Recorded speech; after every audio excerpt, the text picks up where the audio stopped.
Hello, and welcome to the fifth episode of our Widening Circles special guest series. For those of you who are not familiar with our work, Widening Circles is a community of experienced coaches, therapists, healers, facilitators, consultants, and all kinds of other beautiful people who are there to support other people. And the space in which we come together is a peer-held space, a co-created space where we look to create an environment that supports our growth as humans, space holders, and entrepreneurs. And as part of that environment, we like to invite some special guests, some people that we look up to, some people that we see as inspiration for our work. And today, we have as our special guest, Gabriella Karni, who's a beautiful Israeli woman and one of the most inspiring people I've met on my own path. She's an elder, she's a therapist, a businesswoman, and an overall just beautiful being. I'm so much looking forward to sharing her presence with you and her wisdom as well, as we go around and speak about all kinds of things related to inner guidance, related to working with our subconscious minds, with our inner judge, with thinking big, and with working with that part of us that is the healing part, and the way that that might come into resolving all kinds of unconscious patterns that are playing out in our relationship with ourselves and with our close ones. And without further ado, I'm going to let you enjoy Gabriella Karni and our conversation today. Today I have with me over here Gabriella Karni, who's an incredible friend and mentor. Her background is in in couples therapy and also arts therapy. She has created her own modality of art therapy. And she used to be also a professor in Tel Aviv University in her early days. She had her own practice, and then later on in her life, she also became a startup and real estate entrepreneur. So besides everything she can share with us in terms of therapy and holding space for others, she has a lot of background also in business and money and creating abundance. So that's going to be something I'm very curious to explore with her. And personally, for me, she's been one of the biggest inspirations and supports in my journey, especially these last 2 years. I actually live over here in her property, which is why we come together. And she's been incredible support for me in navigating my way through some really difficult relationships and breakups. So I really want to thank Gabi for being always by my side and giving me so much and helping me understand how my own stuff is getting in the way and how we're all fucked up, as she likes to say, and helping me see the way that my fucked upness is being in the space and distinguish that from other people's fucked upness and really navigate this really complex terrain of being human, relating with other humans. So yeah, that's what I wanted to share to get us started. And I'm going to now ask Gabi to tell me if there's anything I missed when I introduced you, any way you would like to be known right now. So perhaps that's your background, but how is it that you actually would like to be known? Yeah, I want to say something that I have 3 children. I'm Israeli. I have 3 children. One of them is a vice president in a high-tech company. The other one was a lawyer and having a bakery, a very good bakery in Tel Aviv. And the third one is schizophrenic, but now he's okay. I mean, when he's okay, he's amazing. And he's the greatest success of my life. But what I want to tell you is that I'm sorry to say it, you can leave the conversation. I have guides, and I'm talking to guides like 25 years. And when I told my son, the vice president of marketing in a very big company, you know, I have guides and I'm talking to guides. So he said, Mommy, does anyone know about it? And I said, yeah, my business partner, who is a big celebrity in Israel, knows about it. And when we had problems in the startup, he used to ask me to go to my room and ask my guides what to do. So when he heard that my business partner uh, knows about it, he was calm. Because, you know, in Switzerland and in any modern country, if you have guides, you should go to mental hospital. But these guides, I cannot speak about my work without my guides. I can look at a person and I can get the energy of the person. You have to ask me questions. May I say something more? Of course. I was a therapist hearing about my father, my mother, my uncle, my abuse, my alcoholistic, all this, da da da da da. And after like 10 years, I was listening to it and I said, no more. I cannot hear about the father and mother and the history. And I say to myself, Gabriella, you either develop another system or you keep psychology. Because I think that psychology today, Freud was living in the beginning of the 20th century. Today we are on the 21st century. We don't have time to go 4 or 5 years to therapy. Life is so hectic now that we have to be more efficient. It's like before, let's say, if someone needed a surgery in the stomach, they would take all the organs out to heal the person. And I work like a laser. I go deep, I go straight to the problem because I work with the subconscious. So I can heal. Having 5 sessions with me is like, yes, 2 days ago, I had a session with an Israeli girl. I didn't charge money because she is a mochilera, she's traveling here. And we had like a 2-hour session. And when she stood up, she said, oh, it was like 1 year session with my psychologist. Because I really think we should make a change in psychotherapy because time had changed.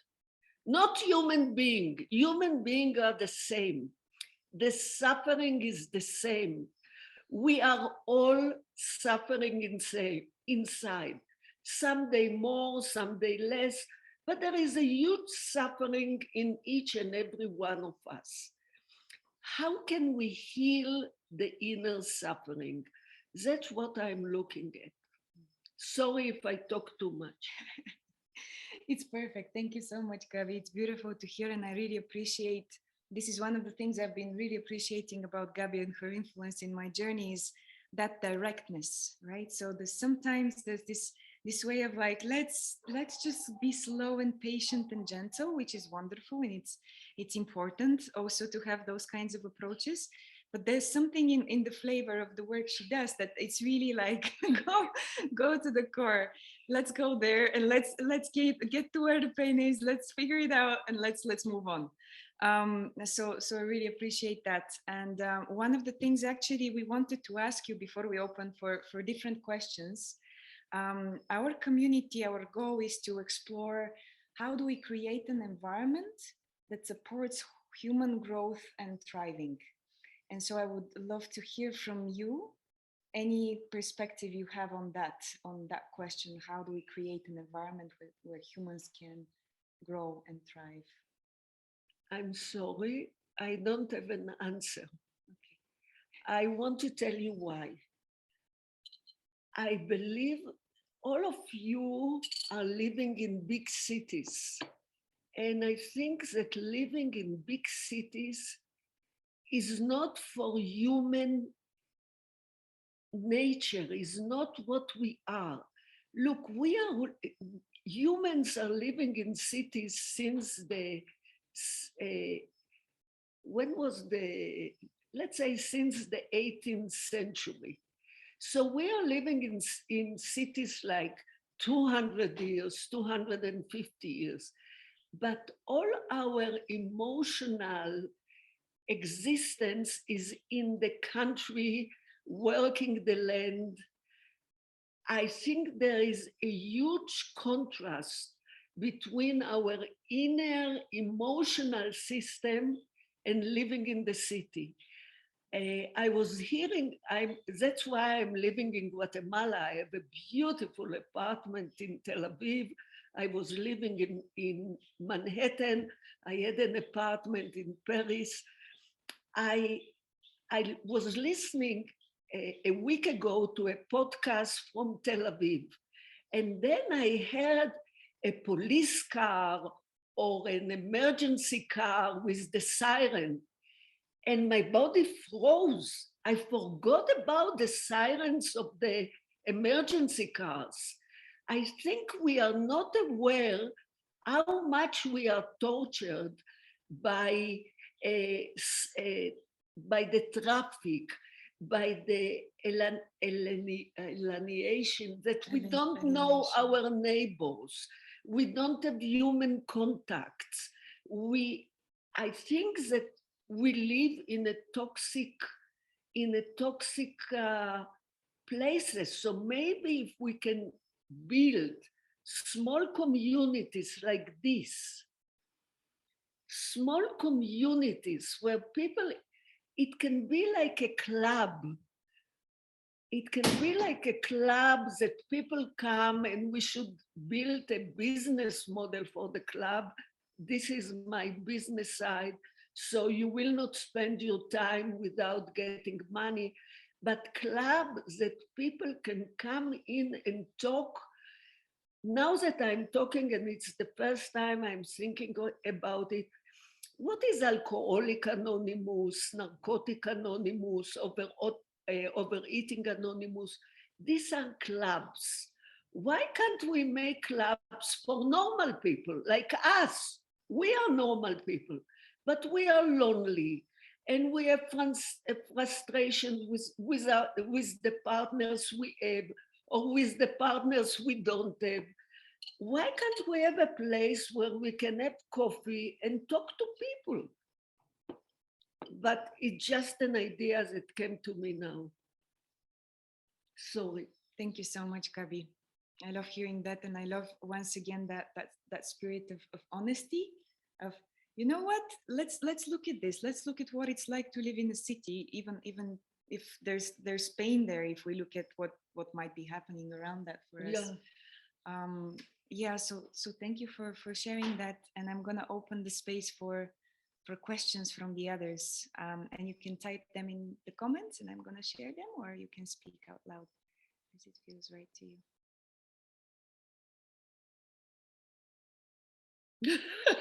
I scared them. No, No, we're not that easy to scare. I'm thinking. Can I ask, since it seems I'm first to ask, and first of all, I love the idea of the clubs. Actually, I started this idea of the relationship design club because my idea was that we need to be conscious in our relating. And my idea was to bring people who want to be consciously related and make their relationships the way they want them to be. And I totally agree, despite I'm trained in the best school for psychoanalysis, and that's my training. I'm doing more consultancy, intercultural consultancy, than therapy. So I do, the longest offering is 16 sessions. It's a method I studied at the Anna Freud Institute. So here I totally agree with you. It's even not only about the time to spend there. Yeah, this is something I came to that we need to optimize therapy as a process. Um, and about suffering, you said suffering is the same and the time is different and all the settings for psychotherapy changed.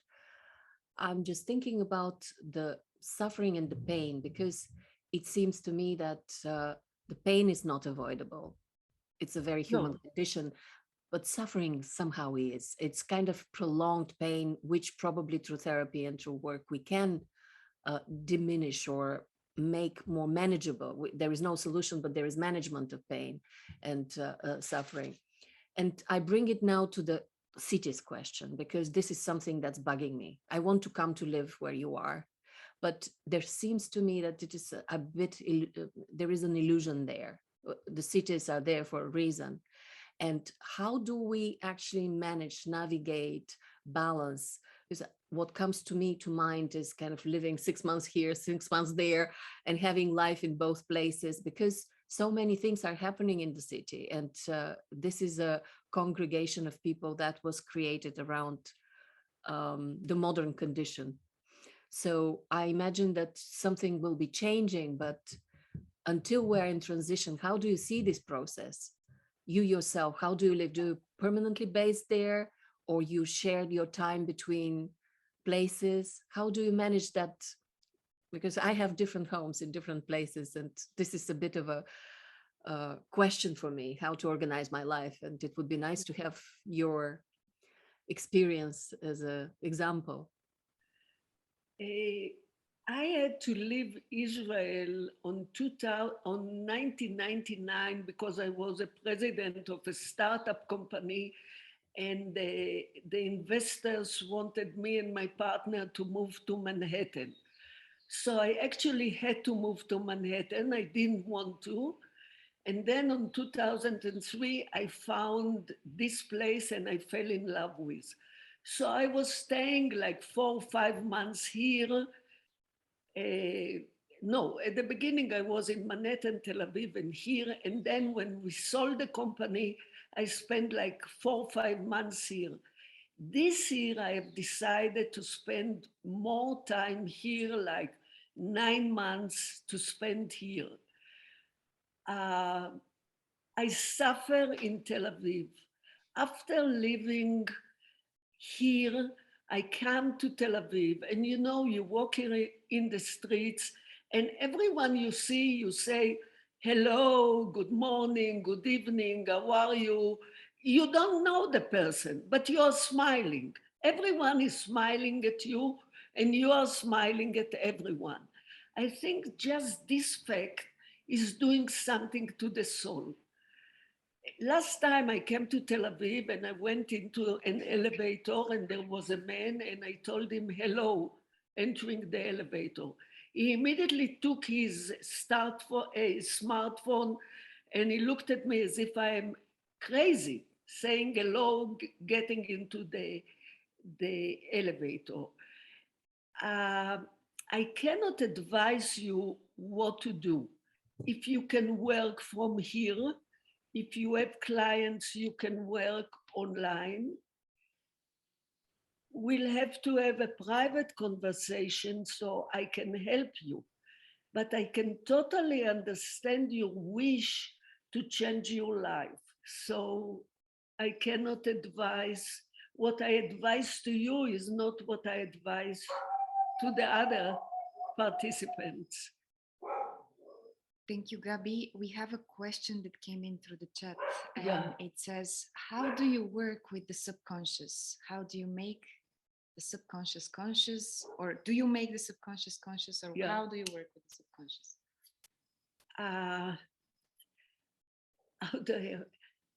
The technique is that I'm scribbling.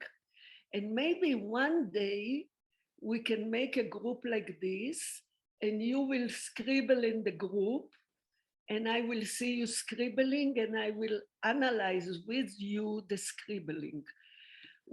I don't, can you bring from there the paper and I take crayons and paper and I ask the client to scribble.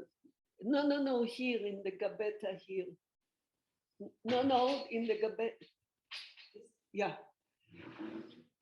Why do I say, and I say, you scribble like 2 to 4 years old. For example, this is one scribble. This is another scribble. You can't imagine how powerful this one is. I will see if I ever look.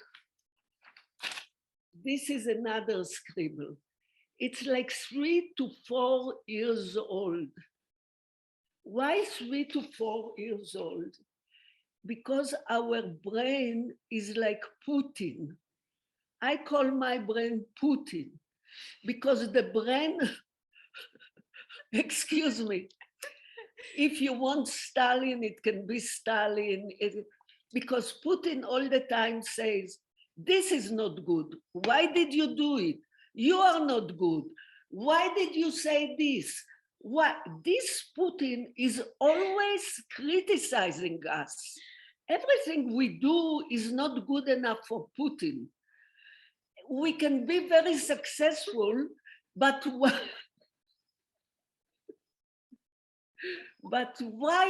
Yeah, I made an exit with my startup, but why did I sell it in this X amount of dollars and not with this Y amount of dollars? Everything for Putin is not good. When we are scribbling like this, Putin sees this, he says, oh, this is so stupid, I can go to sleep. Because it's not important enough for Putin to interfere.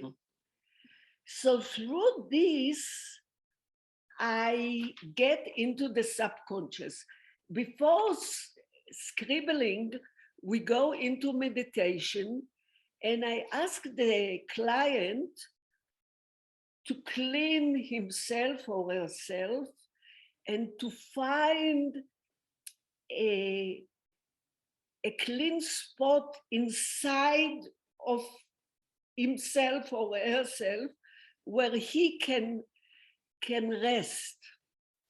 So when the client is inside himself and he can rest, I ask the client to connect with his healing part.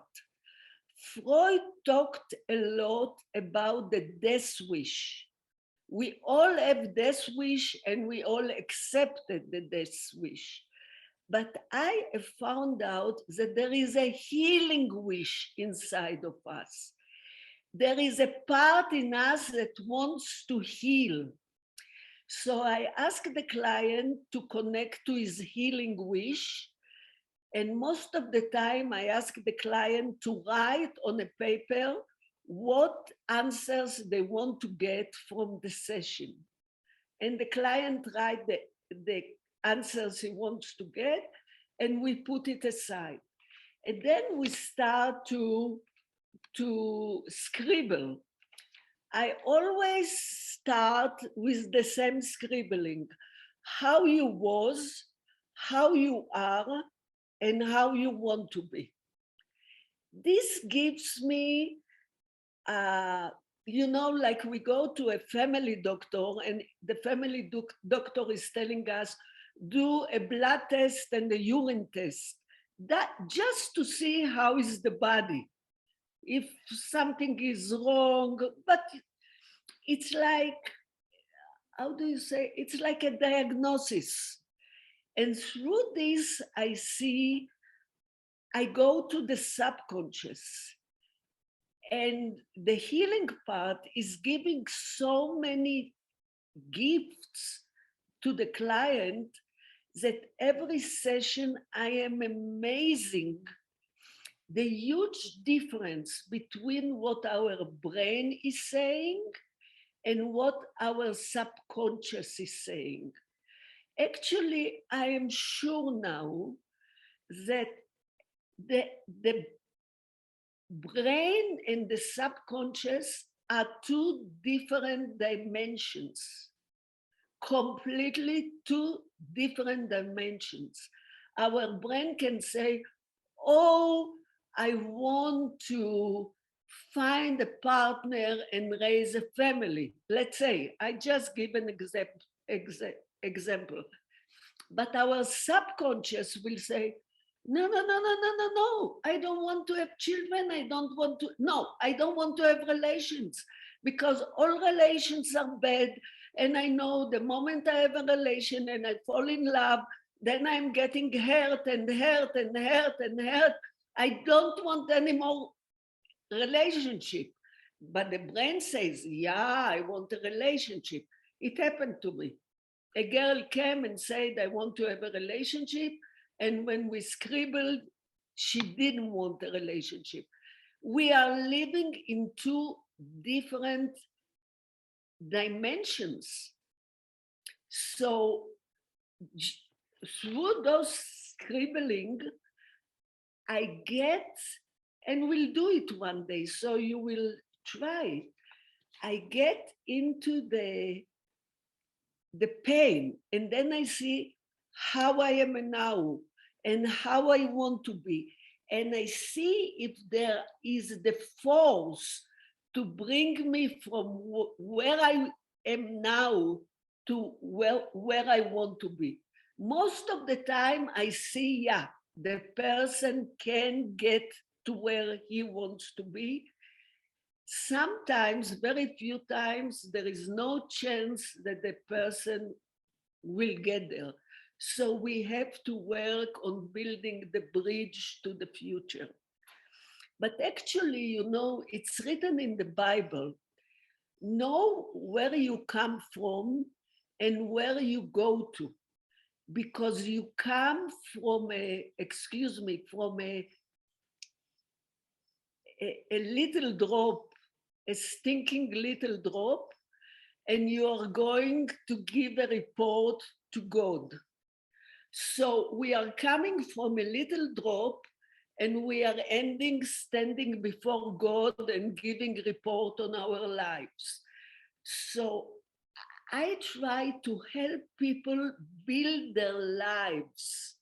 So when they come to God, if there is God, no God, I'm not religious, but before we die, we can say, I live my life the way I wanted to.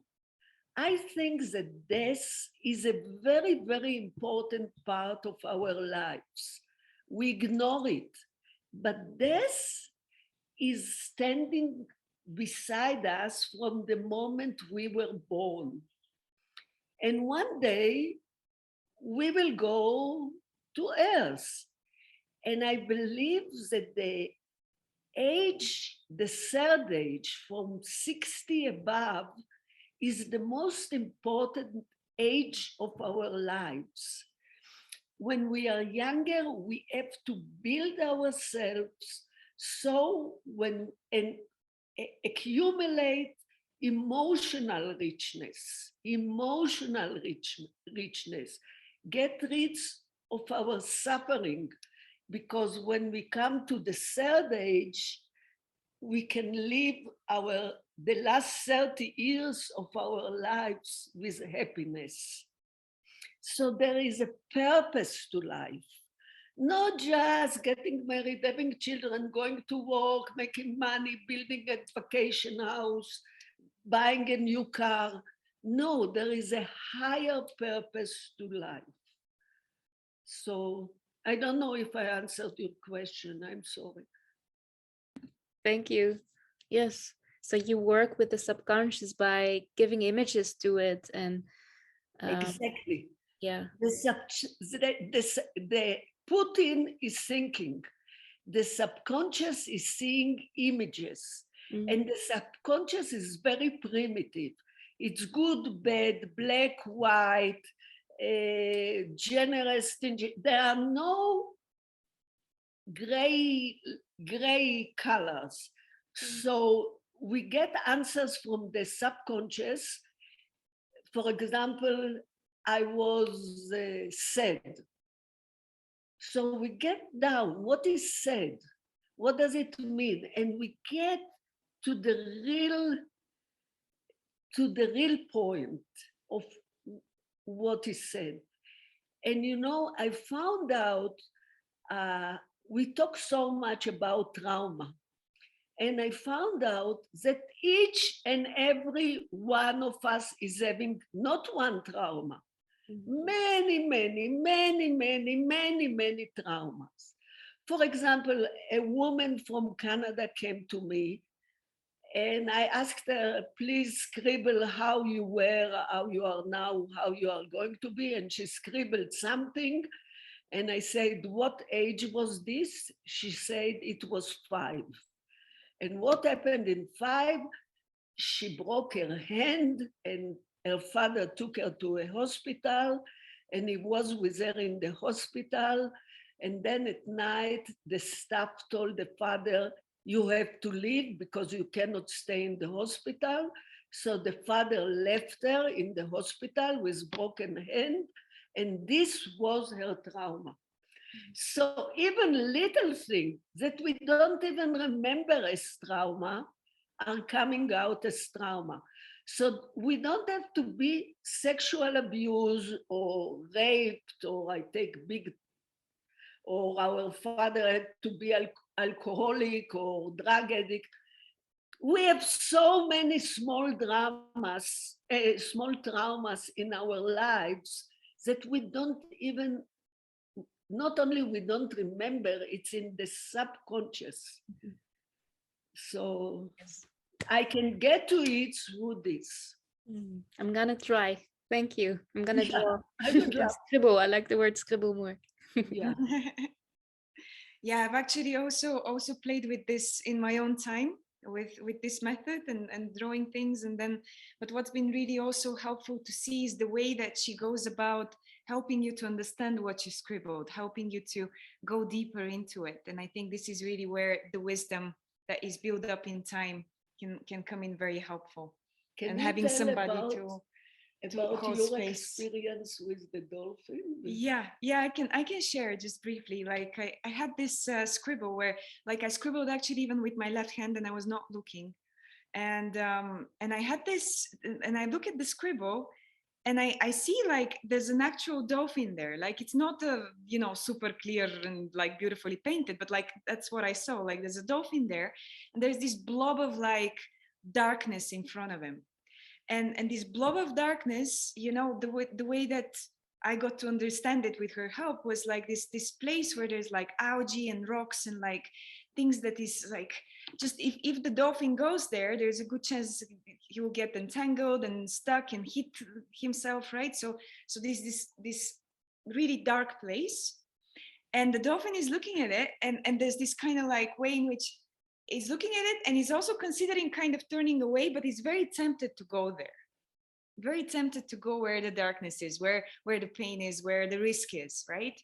And so that, like, that's been like I think 3 months ago, and it's still with me. It still continues to integrate and to reveal itself in how this has played in my relationships, and like inviting me to learn how to actually see the whole ocean that's there and not go where the trauma is. Yeah, so it's like it's been such a deep thing for me, and I'm still holding that image as I go through my life from a scribble like that, and I didn't even know what I'm scribbling. So it's an example of her work, and I really appreciate it. Yeah, because I told her, look, you want to go into the danger where you will get hurt, but look, you have the whole ocean around you. If you see danger, you're a dolphin, why do you want to go into the danger? And it's not only Zoe, each and everyone, we want to go there, but we are dolphins. We don't have to go there. There is the whole ocean. We can very elegantly just move and be happy and not get hurt. But we want to get hurt. But once we are aware of this is in the subconscious. I say the subconscious here. Once we are aware of it, we can avoid from getting there blindly. We are not blind anymore. We see a little bit more. Yeah, absolutely. And one more thing that really stood out for me from that work with her was she said, like, you know, we have fight and flight. And some of us like have this predisposition to fight more than they fight, and others have more the predisposition to fight more than fight. And she told me, look at you, you have a family history, and also all of this that we're seeing, you have a tendency to stay and fight. You have to learn how to run away. So there's been that whole thing of like learning how to run away for me. Yeah, so there's a lot of things like that it's really incredible working with her. So we have a little bit of more time left for this session, so I want to also pay attention to the questions in the chat. They're asking, how did you discover your entrepreneurial talent? And I would add, like, anything you can tell us in terms of abundance and like generating that, because that's what entrepreneurship also is about, among other things. And I feel like that's been one of the things I've learned a lot from you about the energy of money and business, and the way that everything we're doing here can also apply there. Look, it was a very long question. And I'm not sure I'll be able to answer it, but okay. First of all, there are two things we don't talk about. There were actually three things we didn't talk about.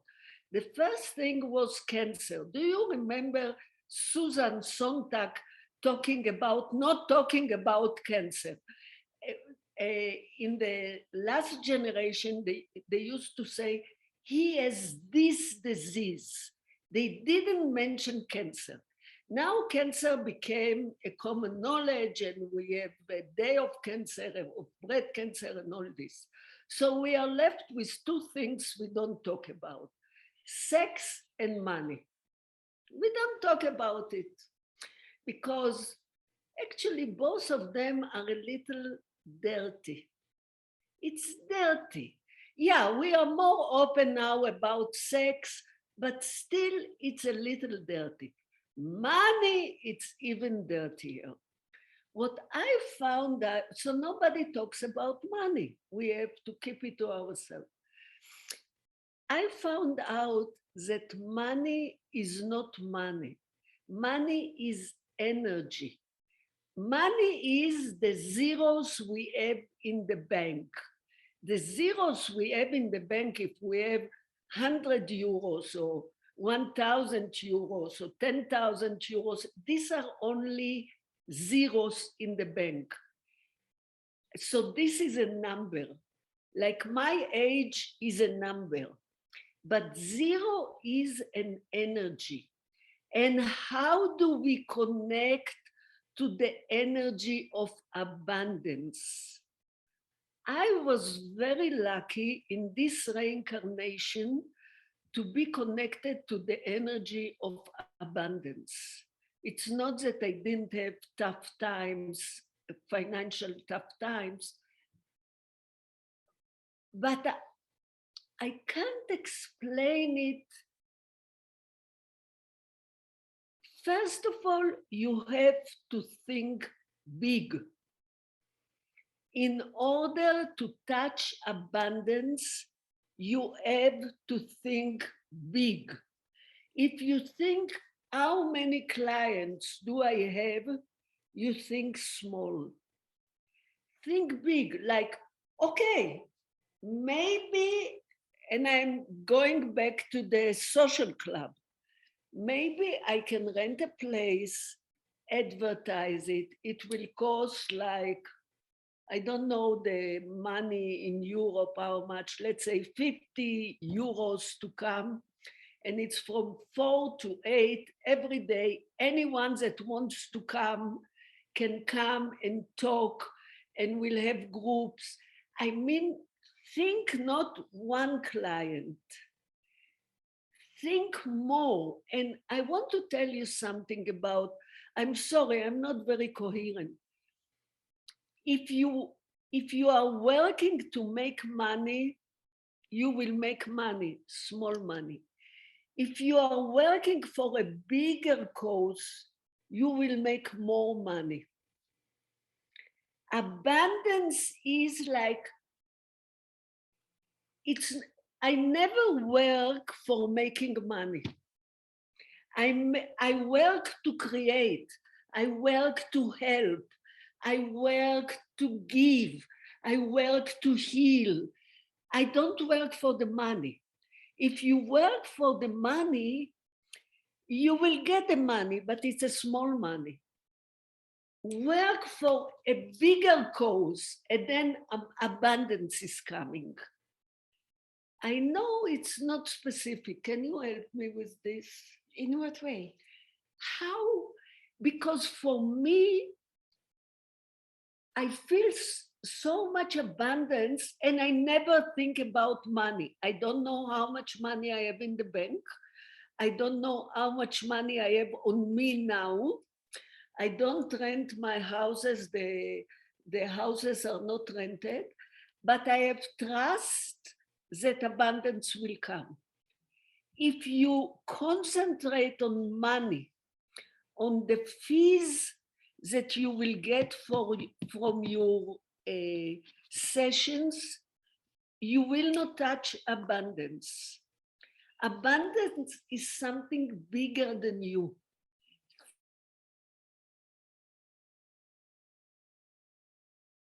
For example, this group is amazing. Maybe we can make a group. I'm just, I'm an entrepreneur and my brain is like Coca-Cola, all the time is bubbling. So excuse me. No, excuse me. For me to generate ideas is like Coca-Cola generate bubble. It's the first time I see you. Maybe you can make, I think it's a wonderful, wonderful idea to take healers. Let's call all of us healers because we make the soul healed a little. International, maybe we can make bigger groups that they will pay, let's say, you say 25 euros, 50 euros for a session. And I don't know, let's think big, because working with one person is not thinking big. Thank you, Gabi. Wow. I love hearing all these analogies you make about your brain. It was Putin before, now it's Coca-Cola. I love where this is going. So that's really beautiful. And thank you. It's so inspiring to hear, at least for me right now, just this reminder to trust that the abundance is there, and to actually work on creating something that is bigger than us. This is beautiful, what you have created. Thank you. But just imagine you can create 10 or 20 groups like this, and each one of you is leading one group, and you have a common bank account that it comes all to you divide all between all of you. You can monetize your idea. Think about it. Thank you, Gabi. That's amazing. And Gabi is really an example of somebody that, at least in my life, I don't know many people like her in terms of the actual abundance she has generated. She has the most beautiful place over here at the lake. And it's not just one. I should not say. Okay. So I just want to point to, there's more questions here coming in. People want to know also about your work with couples. If you can speak more about that. My work with couples.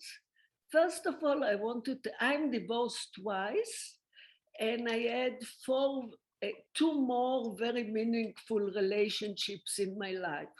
And now I'm single. And I want to tell you something very honestly.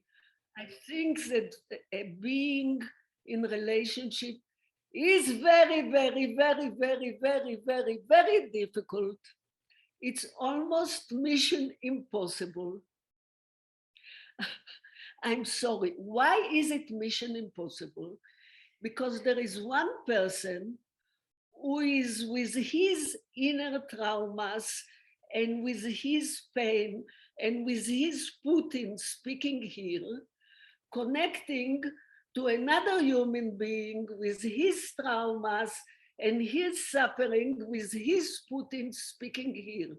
So we have two Putins and two subconscious traumas connecting together. So I think that relationship is very, very difficult. How do I treat? I had a couple coming to me like a month ago. It's a young couple. They love each other very much, and they have a girl of 2.5 years ago, and they are really a good couple. Look, I want to say something very not politically correct, very not. So excuse me. Some couples are good for each other. Some couples are not good for each other. Being a couple is like building a house. You must have cement, you must have how do you say iron, you must have ceramics, you must have blocks, you must have building materials. Many people are becoming a couple, because you have blue eyes, and I love your teeth, and I love how you make sex. But this is not material for being a couple. You need materials for being a couple. And for me, materials for being a couple, first of all, is trust and being honest and respect. If you don't trust and you don't respect, you don't have to do nothing with this person. Because love is like a butterfly. It comes and it goes, and it comes and it goes. Most of the time, love goes. So when love goes, then it comes back. Yeah, it doesn't disappear. It comes back, but it goes, it goes. So you are stayed with the person. If you don't trust the person and you don't respect the person, it's only suffering that keeping you together. Because life is difficult. Life is like walking on the Himalaya, climbing to the Everest, and you have to have a partner. When you are weak, he is carrying you. When he is weak, you are carrying him. If he is not carrying you on the Everest, and you are not carrying on the Everest or on the Sahara, then it's not a partnership. It's a track of misery, not a track for growth. Because we are together with our partners to grow, to heal our wounds, to become better persons. And why become better persons? To help other people. I'm not becoming a better person, so I will say, oh, I'm a better person, I'm so spiritual. No, I'm a better person so I can help more people. So this is the spiritual path of cleaning myself so I can clean more people out there and I can help more people out there. So this couple came to me, and they are really good couple. They love each other, they respect each other, they honor each other. And I asked them to draw their relationship, like scribbling, like this. Scribble your relationship. And then I told them, look, each one will look at his drawing, and right on the side, you see here on the side, it's written. Write everything that comes to you from your drawing. And both of them wrote the same things. I feel lonely in the relationship. I feel I'm not loved. I feel I'm not respected. I feel I'm not understood. Both of them wrote the same, and they were amazed to see that both of them are feeling the same in the relationship, although they love each other very much. So we started to talk about it. And actually, when the baby was born 2.5 years ago, that's when it started, according to them. Because the woman comes from Russia, and she has a Russian education, and he comes from Israel. Russian education is very strict, and Israeli education is very open. So that's what started the conflict. So we talked actually about not how they are as a couple, but how they are as parents. And really now they say they are in honeymoon. But don't worry, they will come again, because relationship is very dynamic. So I think when a couple comes to me, 2, 3, 4 sessions is enough. Go back and come when you have more problems. We don't have to go on a regular weekly basis. So they will come one day.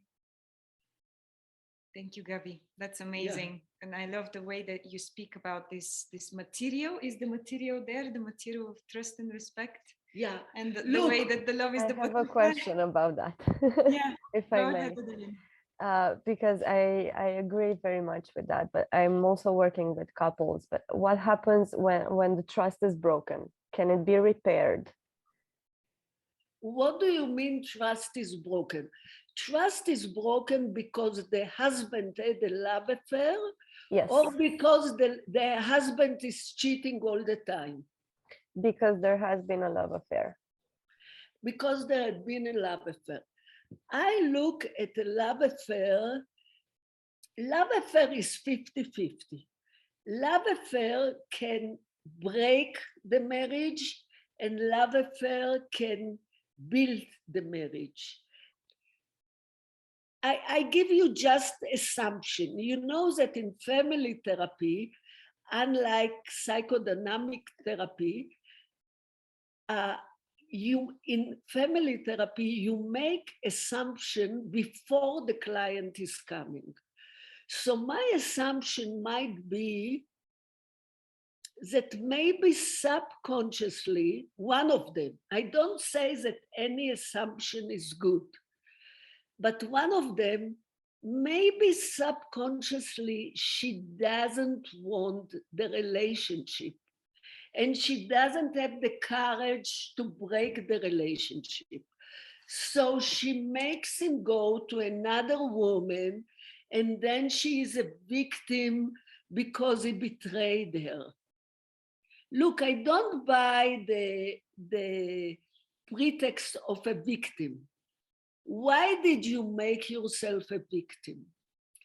There is, you know, when I learned family therapy, the professor told us what we see with a couple is like the iceberg, the head of the iceberg.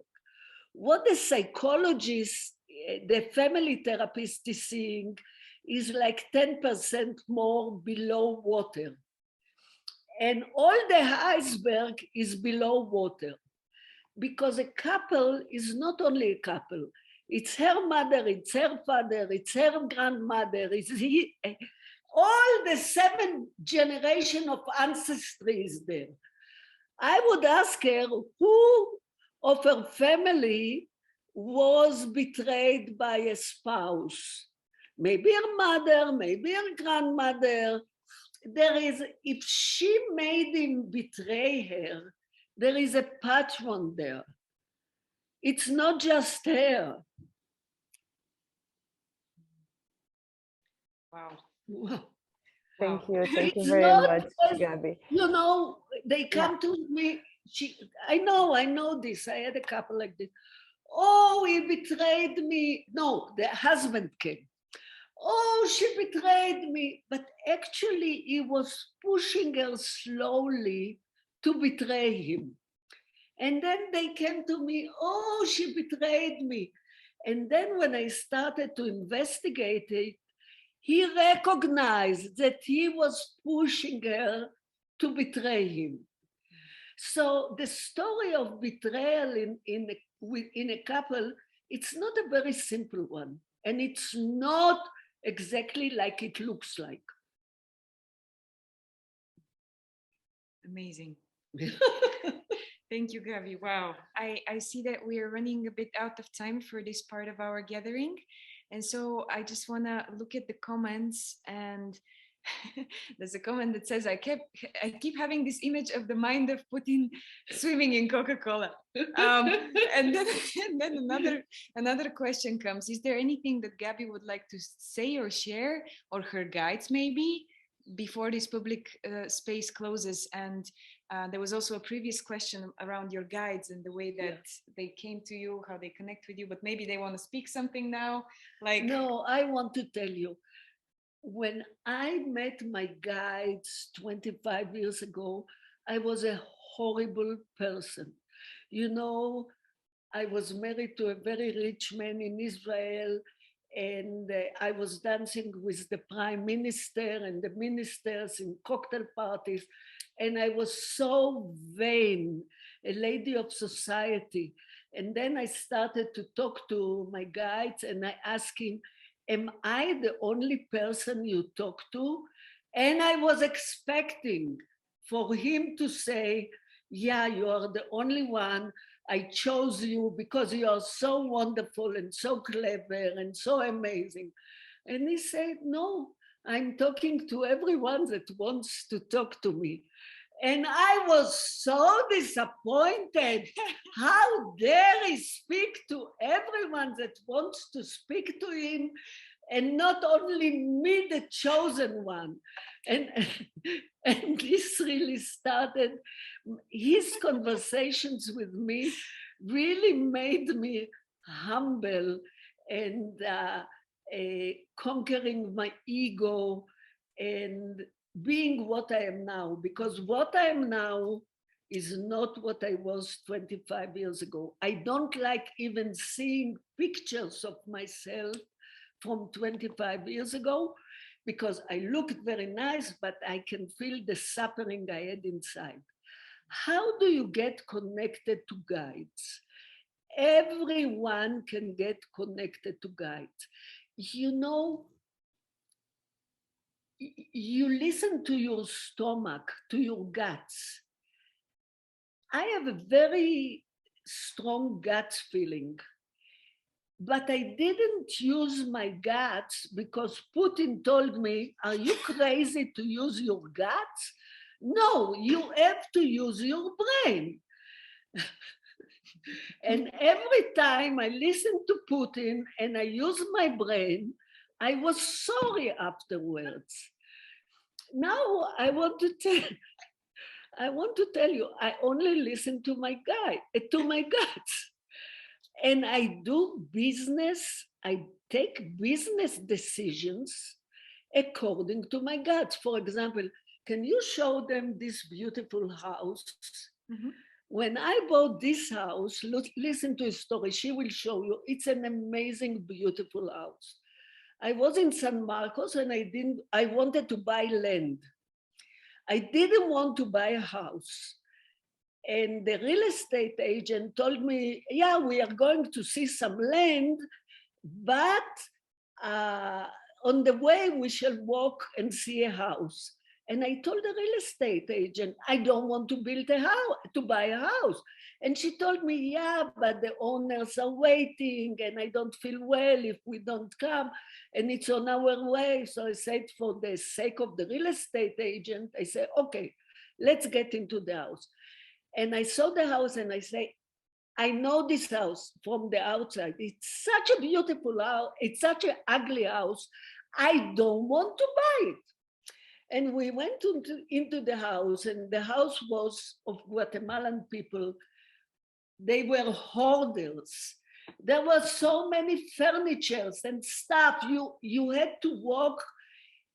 You didn't have an open space. You had to walk but I was standing in the room that you will see in a minute, and I looked on the ceiling and I looked on the floor, and without seeing there are 3 more rooms, and it's a big property, and I said, I'm buying it.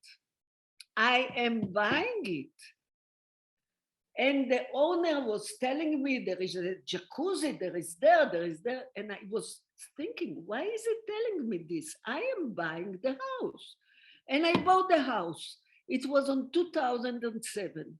On 2008, I had all the money I gained from the startup. I had it in the stock exchange in New York. And you know what? And you know what happened? You know what happened? The stock exchange crashed. I came on 2008 to the house and I said, thanks God I bought the house, because this year I was not able to buy the house because all my money was gone. I also bought an apartment. I was going to have dinner with my brother in a city by Tel Aviv. And I went by the beach and I said, it's a beautiful street. And I stopped and I asked a real estate agent, and to cut a long story short, going to have lunch with my brother, I bought a penthouse apartment in a horrible condition on the beach in 20 minutes. Why? Because my guts told me.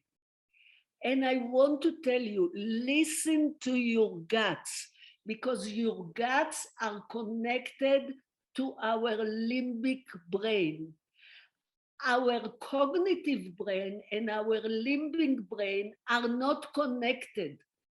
We can think about Schopenhauer and Nietzsche, but nothing comes to the limbic brain. The limbic brain is connected to the guts. So listen to your guts and start talking to your guts. The guides are waiting for you. This is their mission, the guides. The guides are old souls or young souls that, like our mission is to heal human beings, their mission is to give wisdom to human beings. And everyone can be connected to the guides. Start listening to your guts, and it's like a radio that you are moving to find the channel. You have to find the channel. Now, I'm not hearing voices. They don't tell me, do this, or I'm not having visions. This is schizophrenia. I just get knowledge. Suddenly, I know. I don't know how, but I know. And I learned when I don't follow this knowledge, afterwards, I'm sorry. And for example, like 3 weeks ago, I had a client here, and I didn't have time because this client had to leave to the States. So I was really harsh on him, and he was angry at me that I was harsh on him. So I told him, okay, let's stop, time out. I have to go to meditation. So I went to meditation, and I was meditating, and I asked my guides, please tell me what to do, because I have no idea what I'm going to do now. I have no idea what to do with him. And suddenly I knew what to do, and it came out a marvelous session. They can help you. Ask them, what shall I do? But in meditation, and you will get the answer. Trust the answers you get. The more you trust, the more you'll get. Amazing. Yeah. Thank you, Gabi. That's a beautiful way to close this space. Trust. Yeah, right? trust. With trust. And when I say trust, I don't say trust them, trust yourselves. I think this is the most important thing we have to work about. Me, for example, I have to take many decisions, financial ones with my children, many decisions. And I take a decision. And when Putin is starting, what have you been doing? Why did you do it? I say, Gabriella, trust yourself, trust yourself, trust yourself, trust yourself. Even if you have made a mistake, it's human. Trust yourself, trust yourself. So my life is very peaceful, very good, because I trust myself and I give myself the right to make mistakes, because I'm human. Every human is making a mistake. So if I make a mistake, I made a mistake, but I don't make many mistakes. Actually, I don't remember. The last time you made a mistake. Yeah, because, okay, I don't know. I don't remember. Maybe because I don't have guilt about making mistakes, but I don't. And how do you know if it's a mistake also, right? We don't know. We don't know if it's a Yeah. mistake. Yeah. So trust more, trust yourself, and you'll get more. That's a beautiful way to close this. So thank you everyone for listening, and thank you so much, Gabi. It's been so much, so much. Wow, so rich and so beautiful. And I'm looking forward to receiving some comments.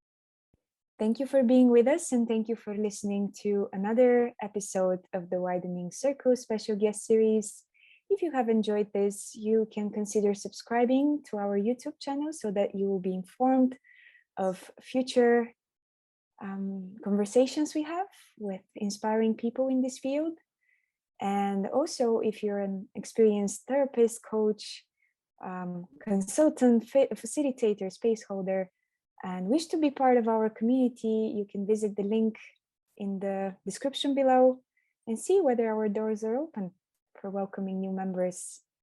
And thank you for listening once again, and see you again soon.